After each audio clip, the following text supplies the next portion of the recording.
But আপনি কোথাও deep inside feel করেন কিনা যে এটা আসলে বাংলাদেশের ক্রিকেটের জন্য ডিসিশনটা যে কারণে হোক, নিরাপত্তা হোক যাই হোক, ক্রিকেটের একটা অনেক বড় ক্ষতি হয়ে গেল কিনা? আমার কাছে পার্সোনালি তো তাই মনে হয়। যেটা বললাম, অ্যাজ এ প্লেয়ার হিসেবে যদি আমি বলি, আমরা সবসময় ক্রিকেটটা খেলতে চাই।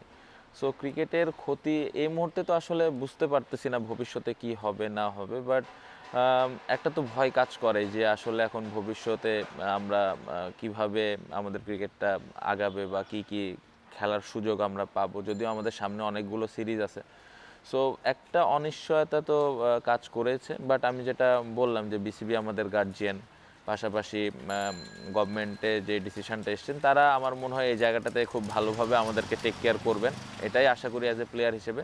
কারণ এইখানে অনেক ক্রিকেটার আছে যারা ফিনান্সিয়ালি বলেন বা ভালো লাগার কথা বলেন, সো এই প্রত্যেকটা জায়গা থেকে কিন্তু ক্ষতিগ্রস্ত হওয়ার একটা পসিবিলিটিস আছে। সো এটাই রিকোয়েস্ট থাকবে যে যারা দায়িত্বে আছেন তারা যেন এই ক্রিকেটটা সুন্দরভাবে আগায় নিয়ে যান, এবং ক্রিকেটাররা যেরকম ভালোবাসা থেকে ক্রিকেটটা খেলে, পাশাপাশি এখানে একটা ফিনান্সিয়াল ব্যাপার থাকে, সবগুলো জায়গা থেকে যেন প্লেয়াররা ক্ষতিগ্রস্ত না হয়।